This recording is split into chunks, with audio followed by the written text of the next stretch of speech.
Welcome to Not Milk Never Milk. Subscribe if you're lactose intolerant. You already have a form and a Target account. Now link them. Open the form, go to Responses, and click the green Sheets icon.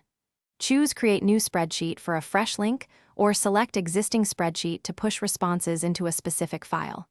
Once done, Google creates a linked sheet or shows a picker. Make sure you select the correct tab if using an existing file, because the chosen sheet becomes the live destination for every new response. Once the link exists, inspect the sheet to confirm the timestamp and each question column are present. This ensures mapping is correct.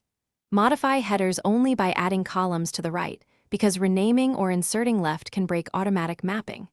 If you need extra processing, add formulas or apps script in separate tabs. Never alter the response sheet layout. Also, adjust form settings for required or multiple response questions so the sheet receives consistent. Finish by submitting 1 or 2 test responses and watch the sheet populate in real time. That verifies the connection. If entries do not appear, make sure you still have edit rights to the spreadsheet, check that the form wasn't moved to another account, and confirm you haven't hit Drive or Forms quotas.